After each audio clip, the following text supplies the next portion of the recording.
आदाब। मुंसिफ टीवी में आपका इस्तकबाल है। मुंसिफ जोहार की खबरों के साथ मैं हूं मोनी सनवर। देखेंगे झारखंड की तमाम बड़ी खबरें। आगाज करेंगे हेडलाइंस के साथ। मुख्यमंत्री हेमंत सोरेन ने की हाई लेवल मीटिंग। अधिकारियों से बोले अपराध नियंत्रण में कोताही बर्दाश्त नहीं।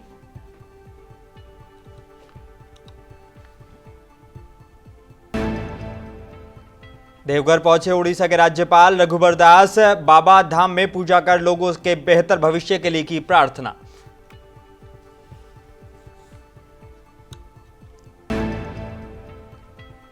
गोल्ड बॉन्ड और क्रिप्टो करेंसी में करते हैं निवेश तो सावधान। सीआईडी ने 2 साइबर अपराधियों को किया गिरफ्तार।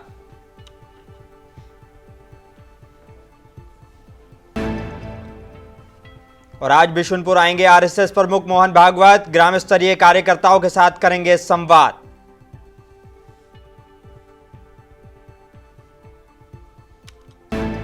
बुलेटिन की शुरुआत करेंगे कुछ अहम और बड़ी खबरों के साथ। मुख्यमंत्री हेमंत सोरेन ने अपराधियों के विरुद्ध कड़ी कार्रवाई का निर्देश दिया है। उन्होंने कहा है कि विधि व्यवस्था बनाए रखना सर्वोच्च प्राथमिकता है और इसमें किसी प्रकार की कोताही बर्दाश्त नहीं की जाएगी। उन्होंने कहा कि अपने आवासीय पर कार्यालय में वरीय अधिकारियों के साथ बैठक कर रहे थे। इस दौरान उन्होंने झारखंड आरक्षी और झारखंड उत्पाद सिपाही प्रतियोगिता परीक्षा समेत चल रही अन्य नियुक्ति प्रक्रियाओं के संबंध में भी जानकारी ली है। उन्होंने कहा कि पूरे राज्य में भयमुक्त वातावरण बनाएं और अपराध और अपराधियों पर नियंत्रण के लिए सभी ठोस कदम उठाए जाएं। आपराधिक कांडों में शामिल अपराधियों की पहचान कर उनके खिलाफ कड़ी कार्रवाई करें। अपना अपराध नियंत्रण की दिशा में कोई कोताही बर्दाश्त नहीं की जाएगी। मुख्यमंत्री ने आगामी पर्व और त्योहारों के दौरान सुरक्षा व्यवस्था पुख्ता करने के निर्देश दिए हैं।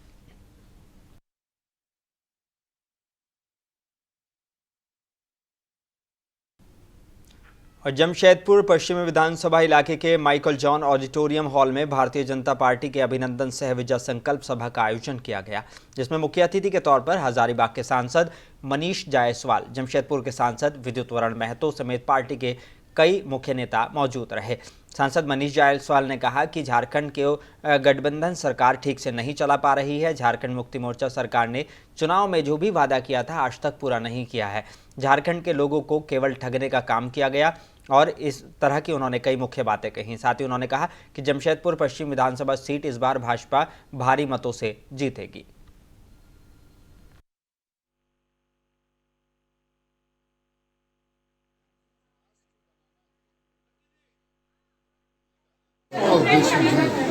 लेकिन हिंदुओं की हितों की रक्षा करना, सनातन के हितों की रक्षा करना, ये हम लोग अभी वर्तमान का हम लोग कार्यक्रम फायदे के लिए नहीं करते हैं। भारतीय जनता पार्टी का कार्यक्रम चलते रहता है। और आज का कार्यक्रम विशेष इसलिए था कि ये कार्यकर्ताओं के अभिनंदन का कार्यक्रम था, जो उन्होंने अथक प्रयास किया इस चुनाव को जिताने के लिए, उसके लिए उनका अभिनंदन करने के लिए बुलाई गई थी।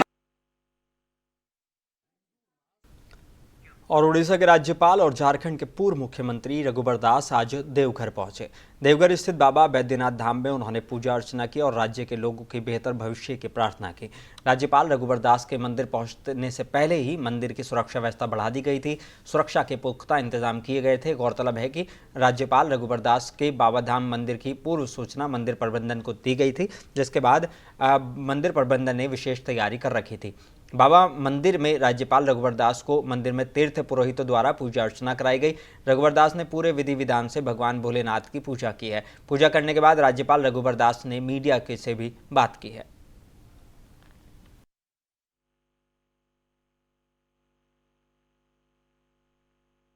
सावन मास में बाबा बैद्यनाथ धाम में काफ़ी भीड़ होती है। उसको ध्यान में रखते हुए कि हमारे भक्त को वीआईपी दर्शन के कारण कोई कष्ट ना हो, इसीलिए मैं पूर्व में ही बाबा बैद्यनाथ धाम से आशीर्वाद लेने बाबा के दरबार में आज आया हूँ। मैं बाबा से जो सावन मास में जो भी हमारे भक्तगण आएंगे देश विदेश से, सबका बाबा मनोकामना पूर्ण। और केंद्रीय कृषि मंत्री और झारखंड भाजपा के चुनाव प्रभारी शिवराज सिंह चौहान ने झारखंड की हेमंत सोरेन सरकार पर जोरदार जुबानी हमला बोला है। रांची के हटिया विधानसभा क्षेत्र में भाजपा की विजय संकल्प सभा को संबोधित करते हुए उन्होंने कहा कि इस सरकार ने बांग्लादेशी घुसपैठियों को संरक्षण दे रखा है। इस वजह से राज्य की डेमोग्राफी बुरी तरह से प्रभावित हुई है। अगर इस विधानसभा चुनाव के बाद ये सरकार फिर से आ गई तो ये तय है कि इस राज्य के मूल निवासी आने वाले दिनों में अल्पसंख्यक होकर रह जाएंगे। चौहान ने कहा कि इस राज्य की संस्कृति, परंपराओं और मूल्यों को बचाने के लिए विधानसभा चुनाव में भाजपा की जीत जरूरी है। लोकसभा चुनाव में हमने राज्य की 14 में से 9 सीटें जीती हैं और 81 में से 50 विधानसभा सीटों पर बढ़त हासिल की है। विधानसभा चुनाव में भी हम महाविजय प्राप्त करेंगे। उन्होंने कहा कि लोकसभा चुनाव का परिणाम साधारण परिणाम नहीं है, तभी तो तीसरी बार मोदी जी देश के प्रधानमंत्री बने हैं। पीएम मोदी जी की गारंटी पर जनता ने मोहर लगाई है। सामने वाले 99 पर खुश हैं, आप इसी पर खुश रहिए। शासन हम चलाते रहेंगे।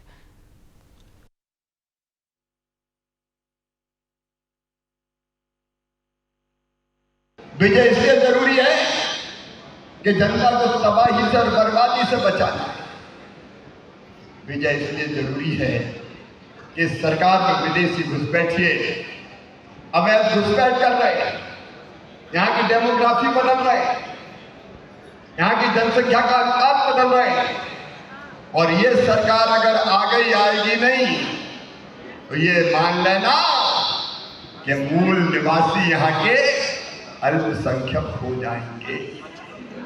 अब खतरे को देखिए, और ये खतरा केवल बीजेपी देख सकती है। हम वोटों के लालच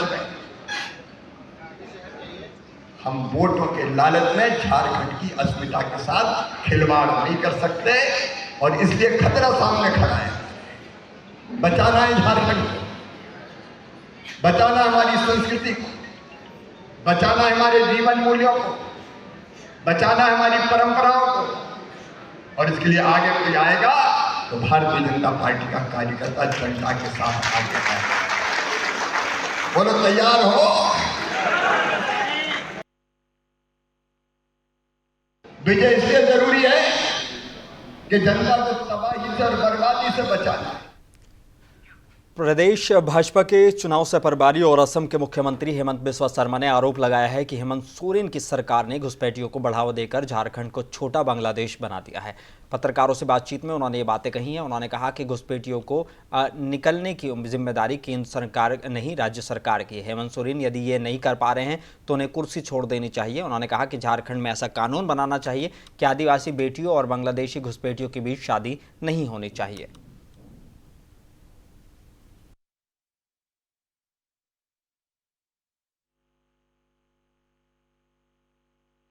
भाई और बहनों, मैं तो डिमांड करता हूं, हमारा झारखंड में ऐसा कानून होना चाहिए कि आदिवासी बेटियों और बांग्लादेशी घुसपैठियों का बीच शादी ना हो, ऐसा हमारा समाज में कानून पास करना चाहिए।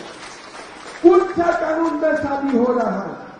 अगर एक मुसलमान है, दूसरा बीवी मुसलमान नहीं है, हर विवाह स्पेशल मैरिज एक्ट में होना पड़ेगा। अगर स्पेशल मैरिज एक्ट में नहीं होते हैं, वो विवाह कानूनन स्वीकृति नहीं मिलते हैं।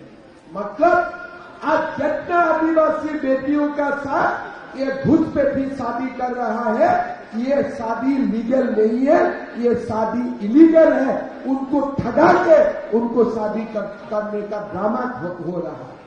घर में भी एक बीवी है, अगर बांग्लादेश से आए हैं, अगर बंगाल से आए हैं या असम त्रिपुरा से आए हैं, वहां भी एक बीवी है। और यहां भी आदिवासी लड़कियों का साथ, मेरा बेटियों का साथ विवाह करने का ड्रामा हो रहा है। लेकिन हेमंत सोरेन जी अब आदिवासियों का नेता है, कम से कम आदिवासी समाज का कल्याण के लिए तो काम कीजिए। आदिवासी का वोट लेने से काम नहीं होगा, आदिवासी का कल्याण करो। पहले तो आप आदिवासी समाज को आप घुसपैठियों का हाथ में आप आत्मसमर्पण करवा रहा है, और 2 दिन का बाद घुसपैठी रांची भी आ जाएगा। और हमने 2 दिन पहले वीडियो देखा कैसे रांची शहर में घुसपैठिया हमारे लोगों को मार रहा है। भाई और बहनों, मैं तो झारखंड में विधानसभा चुनाव का भी ऐलान भी नहीं हुआ है कि नेताओं ने अपने मुखालिफों पर बयान के तीर चलाने शुरू कर दिए हैं। भाजपा के विधानसभा प्रभारी शिवराज सिंह चौहान ने झारखंड मुक्ति मोर्चा की तुलना बालू और पहाड़ खाने वाले कुंभकर्ण से की, तो कांग्रेस का पलटवार एक मुहावरा यानी कि 3 तिगाड़ा काम बिगाड़ा से आया। जेएमएम नेता मनोज पांडे ने भी कहा है कि लोकसभा चुनाव में राज्य की सभी आदिवासी सुरक्षित सीट हार जाने के बाद झारखंड को लेकर भारतीय जनता पार्टी में बेचैनी है। इसी वजह से भाजपा आलाकमान ने पार्टी के 3 बड़े नेताओं को झारखंड मिशन पर लगाया है। लेकिन जिस तरह से ये नेता झारखंड आकर राज्य को धर्मांतरण की आग में झोंकना चाहते हैं, इससे साफ है कि विधानसभा चुनाव में भाजपा का राज्य में जो भी साख बची है वो भी खत्म होने वाली है। असम के सीएम हेमंत बिस्वा शर्मा ने एक बयान जिसमें उन्होंने झारखंड केंद्रित कानून बनाने के लिए बात कही है। इस बयान पर भी जेएमएम नेता मनोज पांडे ने बयान दिया है। क्या कुछ कहा, सुनिए।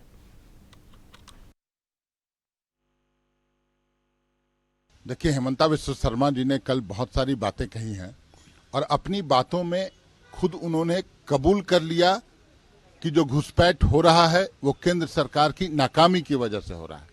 उन्होंने बोला वो सीमा सुरक्षा बल का काम है, उसमें वो उसके बावजूद इन्फिल्ट्रेशन हो जाता है जो उनकी विफलता है। उनकी विफलता मतलब गृह मंत्रालय की विफलता। उसके बाद उन्होंने कहा कि जो घुसपैठ हो रहा है वो त्रिपुरा, आसाम और बंगाल के रास्ते हो रहा है। झारखंड में भी आसाम के रास्ते से लोग आ रहे हैं जो घुसपैठी हैं। आसाम में किसकी सरकार है? हेमंत सोरेन की सरकार है क्या? आपकी सरकार है, आप हेमंत सोरेन जी की सरकार पर उंगली उठाते हैं, उसके पहले आप पर उंगली उठ रहा है, आप उस पर जवाब दें। आप घुसपैठ क्यों नहीं रोक पा रहे हैं? बड़े बड़े बात आप करते हैं चुनाव के समय, सीएए एनआरसी की बात आप करते हैं, आपके पास कानून है रोकने का, आप क्यों नहीं रोक पाए? सीमा से अगर घुसपैठ होता है तो क्या रांची पुलिस रोकेगी उसको जाके? कहाँ है सीमा सुरक्षा? गृह मंत्री की फेल्योर है और गृह मंत्री का इस्तीफा मुझे तो लगता है हेमंता बिस्वा शर्मा ने अप्रत्यक्ष रूप से इस्तीफा ही मांग दिया।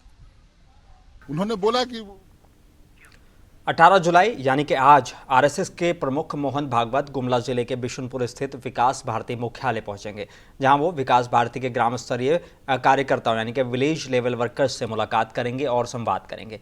इसके साथ ही वो गांवों के विकास के लिए किए जा रहे विभिन्न यानी अलग अलग कार्यों की जानकारी लेंगे। इस संवाद कार्यक्रम में जिन जिन गाँवों में विकास कार्य किए जा रहे हैं उन गाँवों में करीब 2000 कार्यकर्ता शामिल होंगे। वहीं इस संबंध में जानकारी देते हुए विकास भारती के सचिव पद्मश्री अशोक भगत ने कहा है कि संवाद कार्यक्रम में आरएसएस प्रमुख के मोहन भागवत विभिन्न गांवों के समग्र विकास के लिए आयोजित कार्यक्रम में कार्यकर्ताओं के सामने अपनी बातें रखेंगे और उनसे कई जानकारियां भी लेंगे। गांवों के पूरी तरह से विकास के लिए आयोजित कार्यक्रम में के साथ ही विकास भारती की तरफ से अगले महीने से के लिए चलाए जा रहे पौधारोपण अभियान की भी मोहन भागवत शुरुआत करेंगे और विकास भारती कार्यकारिणी और प्रमुख कार्यकर्ताओं के साथ सीधा संवाद करेंगे।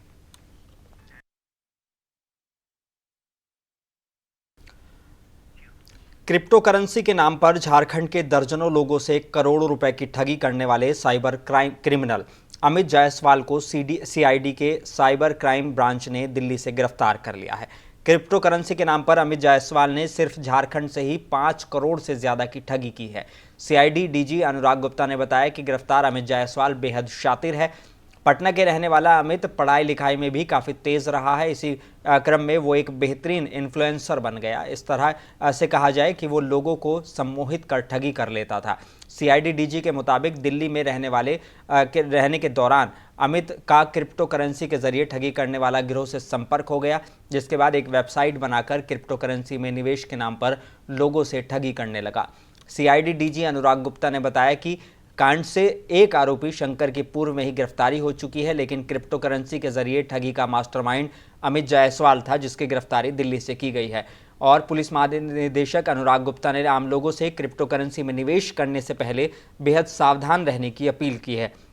उन्होंने कहा कि क्रिप्टो करेंसी में निवेश अधिक पैसा कमाने के लिए लोगों को लालच देकर उनसे ठगी की जा रही है।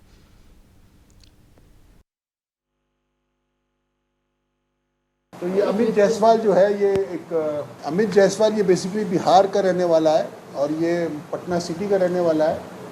और ये लड़का उसके बाद दिल्ली चला गया और वहाँ पर इसने आईआईटी की तैयारी की, फिर इसने विभिन्न नौकरियाँ की उस क्रम में इसको लोगों को प्रभावित करने की कला इसको प्राप्त हो गई। ये बेसिकली जिसको अंग्रेजी में बोलते हैं इन्फ्लुएंसर, ये इन्फ्लुएंसर के रूप में काम करता था और मार्केटिंग कैसे करनी है इसके बारे में लोगों को बताता था। तो वो करते करते इसका संपर्क कुछ ऐसे लोगों से हो गया जो कि क्रिप्टो करेंसी में डील करते थे। फिर उसके बाद में इन लोगों ने क्या किया, एक वेबसाइट बनाई। उस वेबसाइट पर बना करके इन लोगों ने देश भर में भ्रमण किए। ये लोग बड़े बड़े होटलों में जा कर के प्रेस कॉन्फ्रेंस करते थे, वहाँ पे लोगों को बुलाते थे, अपने डिजिटल करेंसी का वहाँ पे प्रचार प्रसार करते थे, लोगों को कन्विंस करते थे, प्रभावित करते थे। अपनी फेक करेंसी में इन्वेस्टमेंट करने के लिए ये लोग लोगों को प्रेरित करते थे और इस प्रकार से इन लोगों ने करोड़ों रुपए का फ्रॉड किया है। बेसिक मामला यही है। बोकारो में अपराधियों के हौसले लगातार बढ़ रहे हैं। ताजा मामला बोकारो के हरल थाना इलाके के बसंती मोड़ का है, जहां दिन दहाड़े अपराधियों ने शंकर रवानी को गोलियों से छलनी कर दिया, जिसकी मौके पर ही मौत हो गई।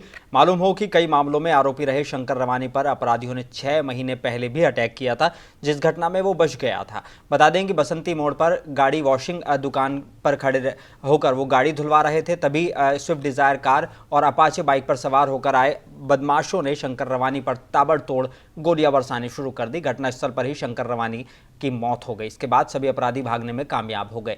घटनास्थल से पुलिस ने 15 खाली कारतूस बरामद किए हैं। घटना की सूचना पाते ही मौके पर पुलिस पहुंच गई और मामले की जांच शुरू कर दी है। शव को कब्जे में लेने की कोशिश कर दी है। घटनास्थल पर पहुंचे सिटी डीएसपी आलोक रंजन ने कहा कि पुलिस मामले की जांच कर रही है। अपराधियों को गिरफ्तार करने के लिए छापेमारी शुरू कर दी गई है। जल्द ही अपराधियों को गिरफ्तार कर लिया जाएगा। सेक्टर 9 हटिया मोड़ पे गोली चलने की घटना की सूचना मिली थी। घटना की सूचना मिलने के बाद पुलिस यहाँ पे आई है, लोकल थाना हरला पुलिस, और वो सारे चीज़ों को बिंदुओं पे जांच कर रही है। मैनुअल आधार पर, टेक्निकल आधार सभी बिंदुओं पे जांच किया जा रहा है और हम लोग जल्द ही इसमें किसी निष्कर्ष में पहुँचेंगे। कितनी गोली चली? अभी वो विशेष नहीं बताया जा सकता। अभी यहाँ पे सारे चीज़ का काम हो रहा है। इसमें क्या रहा है उसका आपराधिक इतिहास? पूर्व में भी इनका आपराधिक इतिहास रहा है और अभी हम लोग इसमें देख रहे हैं क्या है बिंदु, सारा चीज़ उसके बाद ही विशेष बाद में बताया। फॉरेंसिक टीम भी आई? हाँ, फॉरेंसिक टीम आए हैं, जो नया प्रावधान के अंतर्गत जो है वो कर रहे हैं। हम लोग जो कानूनी जो प्रक्रिया है उसी के अनुसार हम लोग सारी प्रक्रिया को अपना करके आगे बढ़ रहे हैं। क्या लग रहा है अपराधी गिरफ्तार? हाँ, गिरफ्तार जल्द ही होगा। 13 खोखा तो दिख रहा है, 13 खोखा दिख रहा है। तो अभी हम लोग कर रहे हैं। बोकारो थर्मल में मुहर्रम का जुलूस ताज़िए के साथ धूमधाम से निकाला गया। जुलूस शांतिपूर्वक संपन्न करवाने को लेकर पुलिस बल भी तैनात था। इस दौरान शस्त्रों का प्रदर्शन करते हुए खेल का आयोजन किया गया, साथ ही जमकर नारेबाजी भी हुई। यहाँ ताज़िया के साथ मुहर्रम का जुलूस विभिन्न चौक और चौराहे से भ्रमण करते हुए इस दौरान सुरक्षा के दृष्टिकोण से डीवीसी के द्वारा बिजली कट कर दी गई थी। इस जुलूस में काफ़ी संख्या में पुरुष और महिला और बच्चे शामिल थे।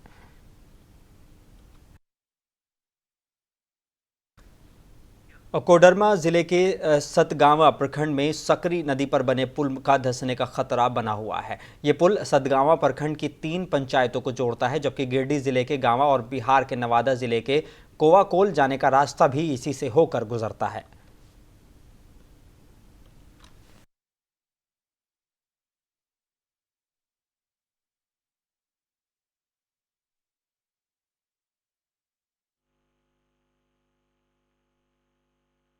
हाँ, उसको हम लोग इमीडिएटली चेक करवा लेते हैं, क्योंकि बरसात का भी मौसम है, तो इस तरह से पुल अगर डैमेज हो जाएगा तो फिर बहुत समस्या हो जाएगी।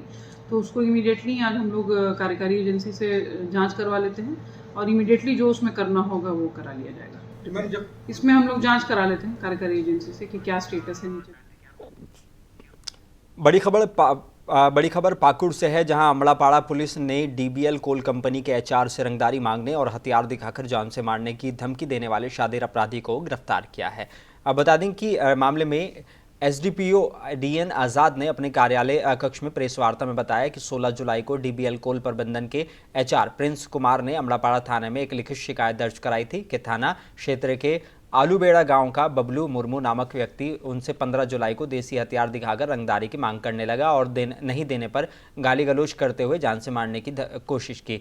पुलिस ने प्रिंस की लिखित शिकायत को गंभीरता से लिया और कांड दर्ज कर गठित टीम ने छापेमारी के दौरान बबलू को बरमसिया मोड़ के पास से गिरफ्तार कर लिया। गिरफ्तार बबलू ने अपना अपराध कबूल कर लिया है। वहीं बबलू द्वारा गांव में छुपाकर रखे गए देसी राइफल, टाटा पंच कार और रंगदारी से वसूला गया 1,20,500 रुपये पुलिस ने बरामद कर लिया है।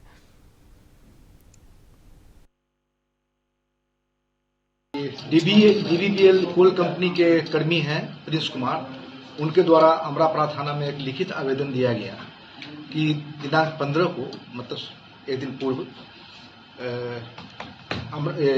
आलूबेड़ा का बबलू मुर्मू उनको देसी हथियार का भय दिखा करके जान मारने की धमकी दिया, गाली गलौज किया और उनसे रंगदारी मांगा। इस आशय की सूचना उनको अमरापाड़ा थाना प्रभारी श्री अनिल कुमार जी को दी गई। अनिल कुमार जी ने इसकी सूचना वरीय पदाधिकारी को दी और इस संबंध में कांड दर्ज हुआ और एक छापामारी दल का गठन जो है वरीय पदाधिकारी के आदेशानुसार हुआ।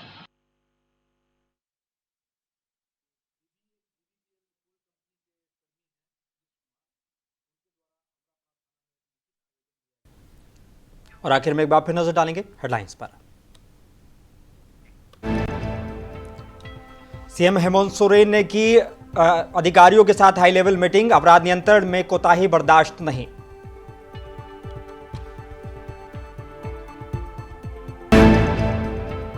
देवघर पहुंचे ओडिशा के राज्यपाल रघुवर दास, बाबा धाम में पूजा कर लोगों के बेहतर भविष्य के लिए की प्रार्थना।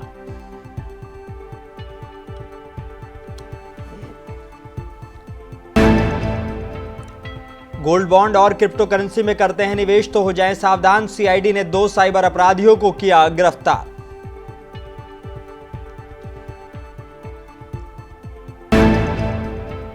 और आज बिशुनपुर आएंगे आरएसएस प्रमुख मोहन भागवत, ग्राम स्तरीय कार्यकर्ताओं के साथ करेंगे संवाद।